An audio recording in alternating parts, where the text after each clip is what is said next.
kelasnya untuk dapat mempersiapkan kelasnya sebelum kita memulai pelajaran. Siap, kelas. Bermulai.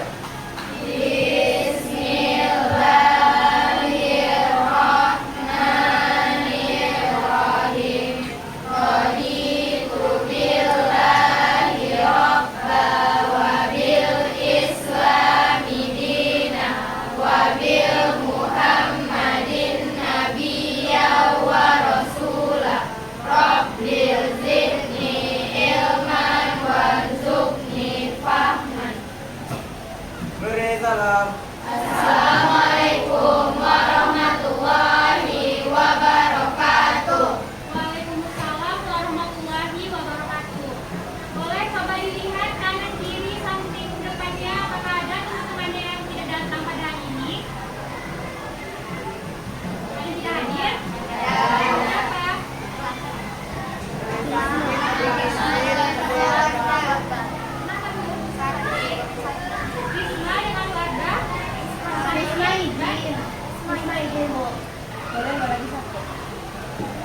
Langsung saja kita masuk kepada materi kita yang pertama, yaitu adalah hikayat. Sebenarnya kita telah membahas mengenai tes anekdot. Nah, ada yang tahu apa itu tes anekdot? Tes anekdot adalah, ada yang tahu? Lori? Teks anekdot adalah teks yang di dalamnya terdapat dalil hadis.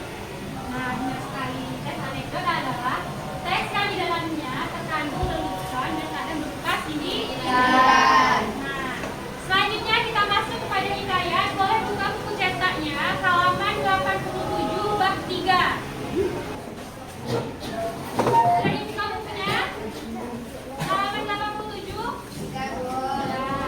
Nah, pertama kali kita harus tahu dulu apa nih tujuan pembelajaran kita pada hari ini. Tujuan pembelajaran kita pada hari ini adalah memahami hakikat dan karakteristik hikayat, serta memahami struktur dari teks hikayat, dan mengidentifikasi makna kata yang disampaikan dalam teks hikayat. Nah, sebelumnya ada yang tahu nggak apa itu teks hikayat?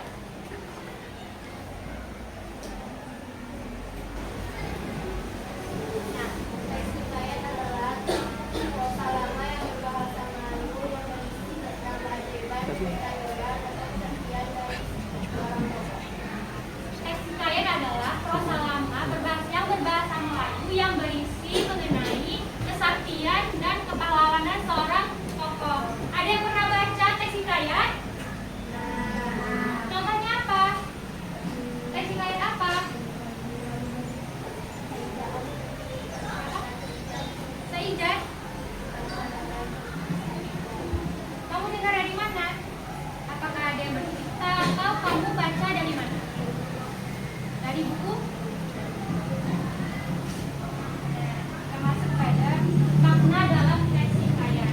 Secara harfiah, hikayat memiliki arti yang sama dengan kenang-kenangan yang memiliki maksud sebuah karya yang menjadi kenangan atau sebagai riwayat dari dua pemikiran sang pujangga kepada orang lain. Sehingga dapat kita simpulkan bahwa hikayat adalah teks prosa lama berbahasa Melayu yang membahas tentang keberanian dan kepahlawanan seorang tokoh. Bisa diulang apa itu teks hikayat?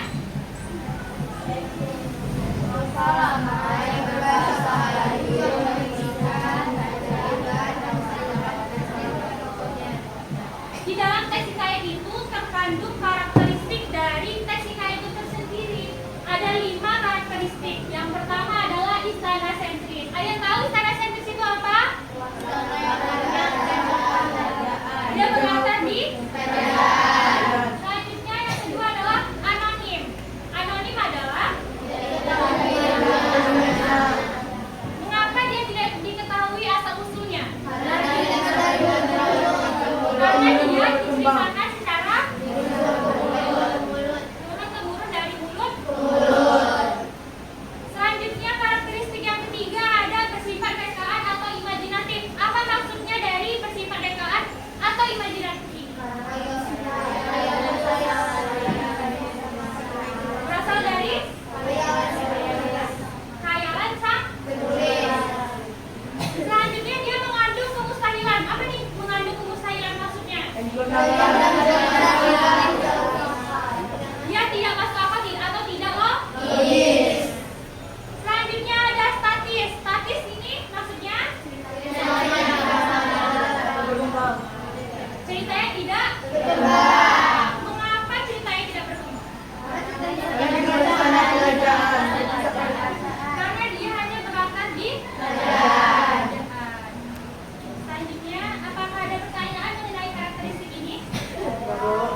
penokohannya. Penokohan itu apa?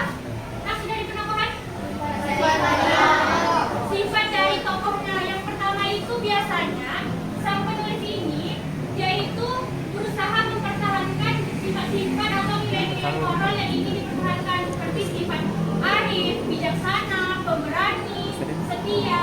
Nah, karena dia tidak mau merusak dari sifat-sifat ini, jadi dipertahankannya lah penokohan ini, tapi menggunakan tokoh-tokoh yang berbeda. Jadi sifatnya itu pasti selalu berani, arif, bijaksana, tetapi menggunakan tokoh-tokoh yang banyak atau yang nama-nama yang berbeda.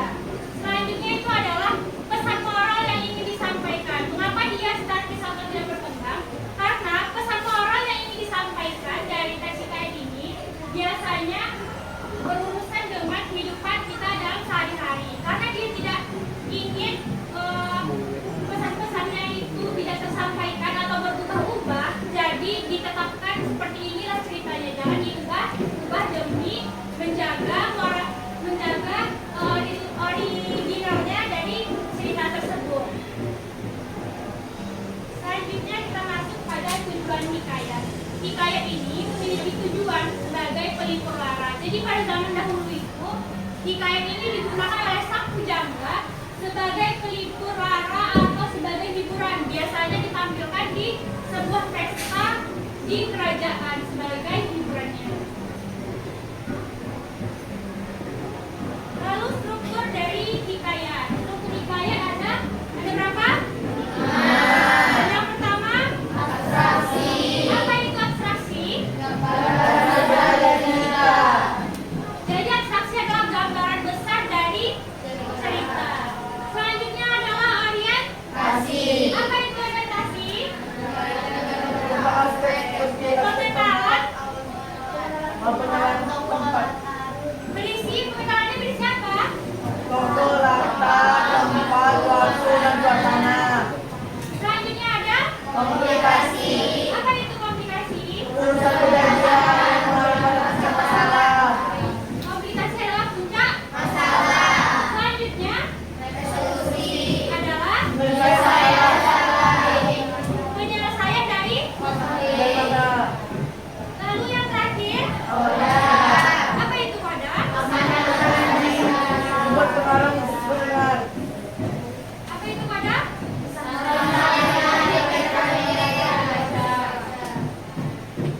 Setelah ini apakah ada yang ingin ditanyakan dari teks hikayat? Apa perbedaannya teks hikayat sama cerita rakyat lain? Perbedaan antara teks hikayat dengan cerita lainnya. Apakah ada yang bisa menjawabnya? Nah, baik dijawab ya. Jadi perbedaan antara teks hikayat dengan teks lainnya atau cerita rakyat itu terletak pada teks hikayat ini berlatar belakang atau penceritanya itu selalu seputar tentang kerajaan.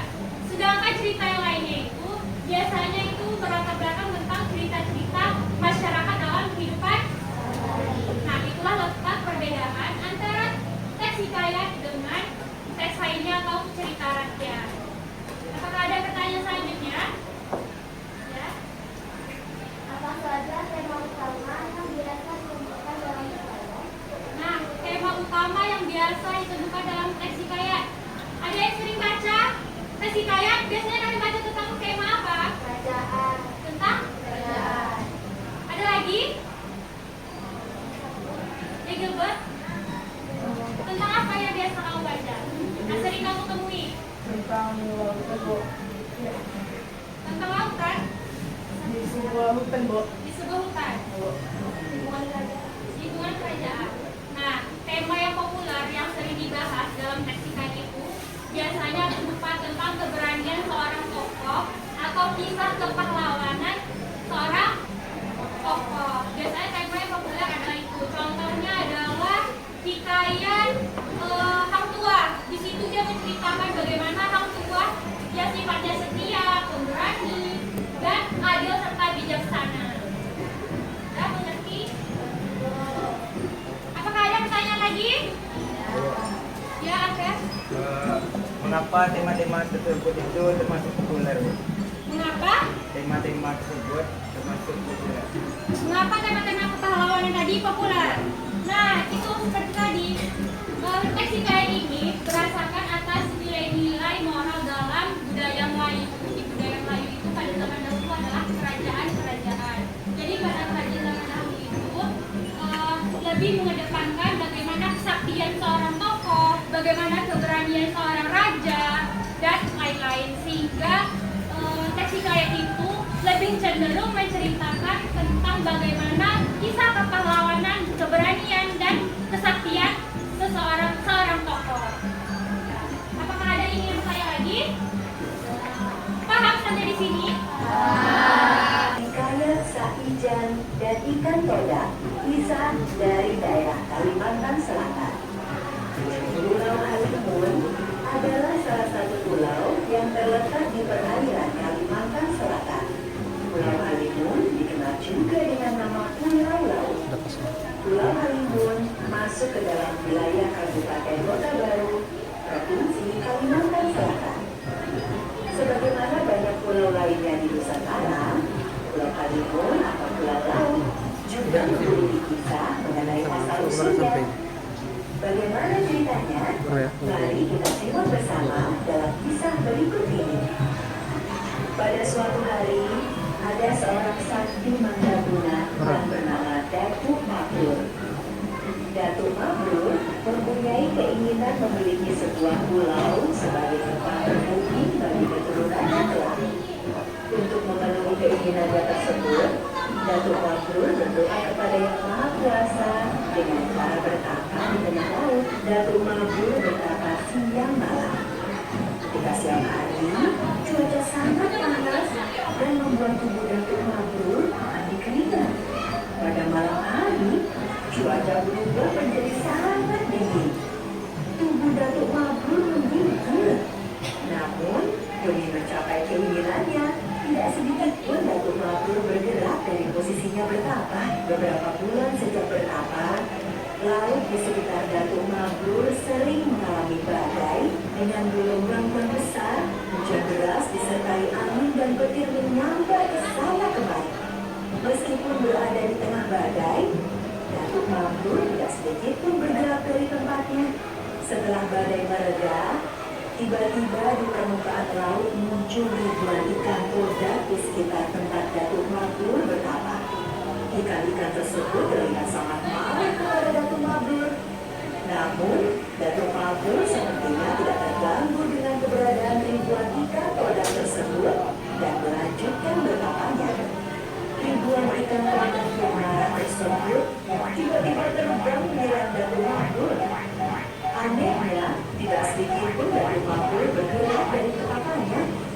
Dia tetap tenang sambil duduk bersila dan memejamkan mata. Sementara itu, seekor ikan todak yang berukuran paling besar menyaksikan ribuan ikan todak lainnya tidak mampu menyerang Datuk Mabrur. Ikan todak yang paling besar tersebut pun sangat marah. Setelah ribuan ikan todak tersebut gagal menyerang Datuk Mabrur, giliran ikan todak yang berukuran paling besar maju menyerang Datuk Mabrur. Ikan todak yang paling besar tersebut mengeluarkan seluruh tenaganya dan terbang menyerang ke arah Datuk Mabrur. Seperti sebelumnya, ikan todak tersebut terpental dan jatuh. Datuk Mabrur membuka matanya dan melihat ikan todak yang sedang menggeletar kesakitan di depannya. Kamu ini kenapa?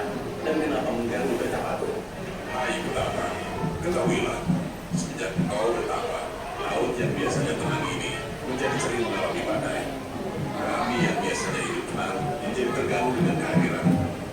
Kamu belum menyebutkan ikan jenis apa? Kami ini ikan toda. Masa petapa sakti seperti ini tidak tahu tentang ikan toda? Maafkan aku, baru kali ini aku bertemu ikan seperti kalian. Dan kamu pasti pemimpin dari ikan-ikan ini ya? Ya, mudah sekali.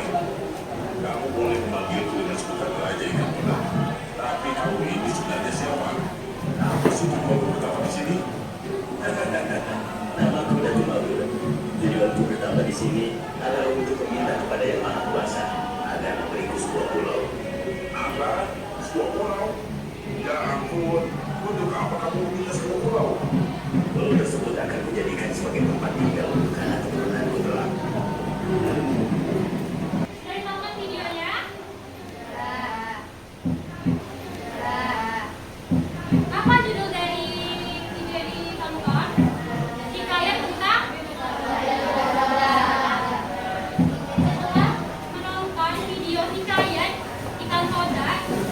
Selanjutnya kita mengerjakan LKPD atau tugas kerja siswa secara berkelompok. Sudah dibagi kelompoknya, ada 5 kelompok kan? Jadi aturan pekerjaannya adalah kalian kerjakan LKPD yang dibagikan secara berkelompok. Di sini ada 2 jenis tugas yang harus kalian kerjakan. Yang pertama adalah TTS atau teka-teki silang, dan selanjutnya adalah pertanyaan mengenai video yang sudah kalian tonton tadi. Bisa? Nah, sebelum kita melakukan kerja kelompok atau diskusi, boleh kita melakukan ice breaking dulu? Ice breakingnya adalah boleh berdiri dulu semua. Berdiri. Ini nanti ada belakang dulu. Ibu bilang, Elsie, iya, jadi kan ada belakang dulu. Kali ini nama ice breakingnya adalah tepu Elsie. Jadi kalian pas ibu bilang, Elsie, iya, lihat ibu. Jadi kalian langsung ke depan, baru El, Si, Yo, Bu, Ha, Ba. Bisa? Bisa? Ngerti? Nah, coba, kan ini panggil. Elsie, iya, lihat ibu. Langsung kalian ada ibu, Ba. Setelah itu, kalian gerak El, Si, Yo, Bu, Ba. Bisa? Nah, yang bisa siapa ya? Ada belakang semua. Sudah? Elsie, iya, lihat ibu.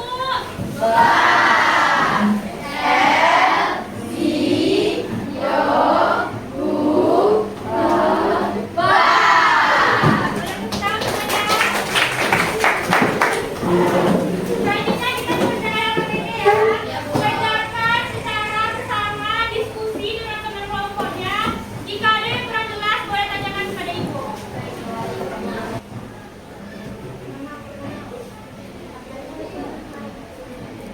Tulis nama kelompoknya ya.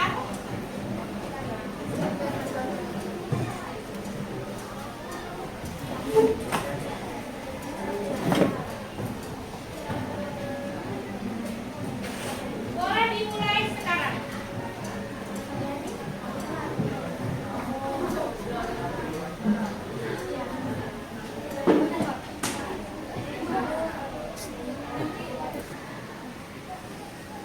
Ada pertanyaan nih soal nomor 2, karakteristik dalam hikayat Ikatoda. Jadi kalian ceritakan istana sentrisnya itu di mana, apa yang menyebabkan dia dibilang istana sentris. Buktinya, bukti dari videonya. Ya.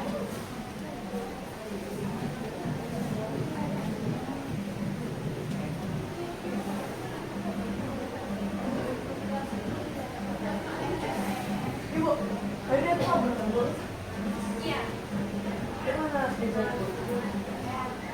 Namanya Gilbert.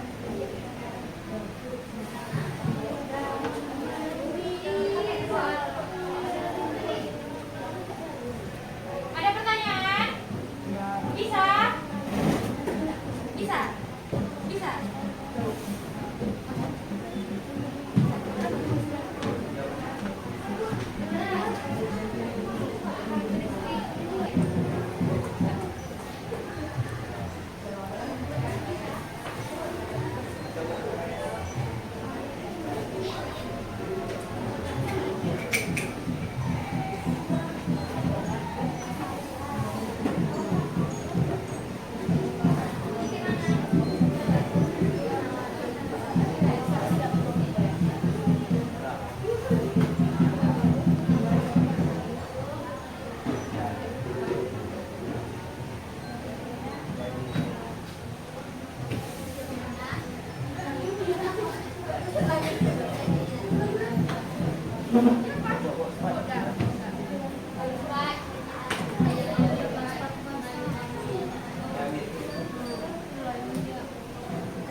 adalah nama sekarangnya itu Yemin.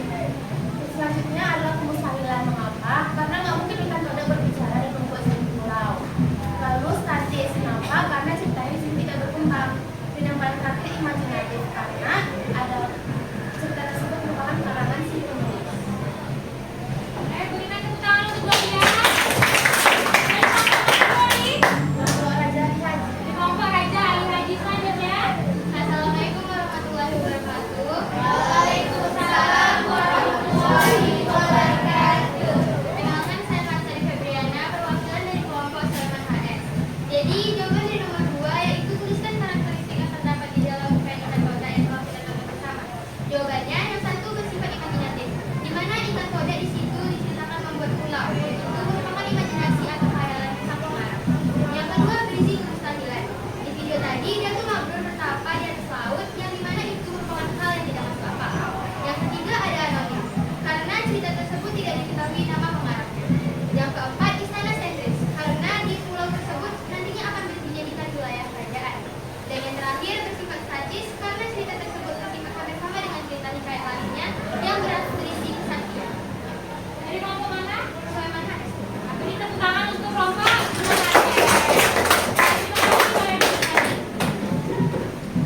Nah, setelah dipresentasikan oleh kelompok Raja Ali Haji dan Sunan HS tadi, apakah jawaban kalian sama dengan mereka? Hampir sama. Banyak bedanya? Lumayan, Bu. Beda pendapat. Jadi kesimpulan pada pertemuan kita kali ini adalah mengenai teks hikayat tentang mengidentifikasi karakteristik dari teks hikayat. Siapa yang bisa memberi kesimpulan tentang pembelajaran kita pada hari ini?